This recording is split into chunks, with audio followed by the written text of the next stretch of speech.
Halo anak-anak, pada kesempatan ini Ibu akan menjelaskan melalui sebuah video tentang teks cerita fantasi narasi yang merupakan materi Bahasa Indonesia kelas 7. Teks narasi adalah sebuah teks yang berisi perkembangan sebuah kejadian atau peristiwa. Rangkaian peristiwa tersebut disebut alur. Biasanya, perkembangan tahapan cerita terdiri dari tahapan pengenalan, timbulnya pertentangan, dan penyelesaian akhir cerita. Sedangkan definisi cerita fantasi adalah teks narasi yang bergenre fantasi hasil imajinasi dari penulis. Tokohnya tidak ada di dunia nyata dan temanya fantasi, seperti magic, supranatural, dan futuristik. Contohnya cerita Timun Mas, Cinderella, Harry Potter, dan lain sebagainya.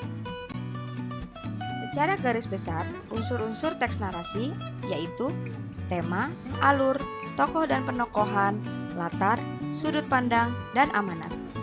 Tema yaitu ide yang paling mendasari sebuah cerita. Alur adalah urutan cerita.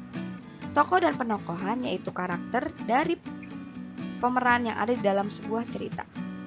Latar yaitu tempat, waktu, serta suasana yang digambarkan dalam cerita. Sudut pandang yaitu posisi pengarang dalam membawakan suatu cerita. Amanat adalah pesan yang ingin disampaikan oleh pengarang kepada pembaca. Ciri-ciri teks fantasi. Teks fantasi bersifat khayalan dan imajinasi, kadang tidak masuk akal. Di dalam ceritanya juga ada keanehan seperti sihir, makhluk ajaib, ataupun sesuatu yang misterius. Latarnya biasanya menembus ruang dan waktu. Tokohnya memiliki keunikan tersendiri, seperti memiliki kekuatan super untuk menyelamatkan dunia. Serta bahasa yang digunakan lebih ekspresif, serta tidak formal. Struktur teks cerita fantasi. Secara garis besar, struktur teks cerita fantasi sama dengan struktur teks narasi. Pertama, orientasi atau pengenalan tentang tokoh, tema, dan alur cerita.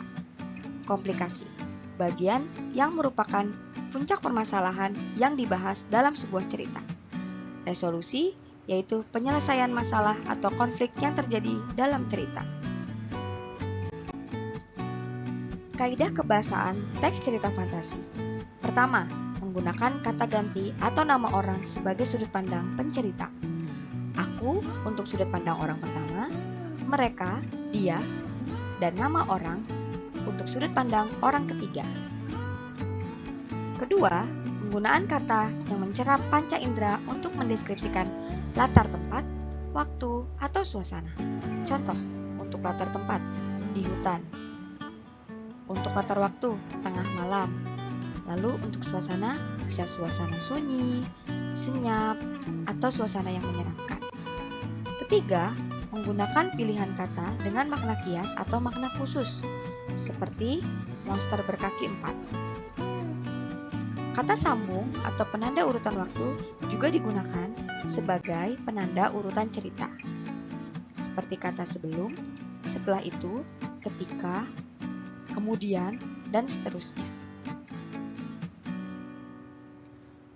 Kelima, penggunaan kata atau ungkapan yang menunjukkan keterkejutan berfungsi untuk menggerakkan cerita, biasanya untuk memulai sebuah masalah. Contoh, tiba-tiba atau tanpa diduga. Terakhir adalah penggunaan dialog atau kalimat langsung dalam cerita. Langkah-langkah menyusun cerita fantasi. Pertama, kalian harus menentukan topik cerita. Yang kedua, kumpulkan materi atau bahan-bahan yang ingin diceritakan. Ketiga, tentukan pola pengembangan cerita atau alur cerita.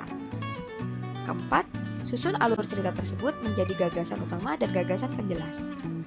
Terakhir, kembangkan ide-ide kamu menjadi sebuah cerita yang sistematis sesuai dengan alur yang sudah dibuat. Demikianlah materi tentang teks narasi fantasi. Informasi tersebut sudah Ibu rangkum berdasarkan sumber-sumber yang ada di bawah ini. Selamat belajar anak-anak.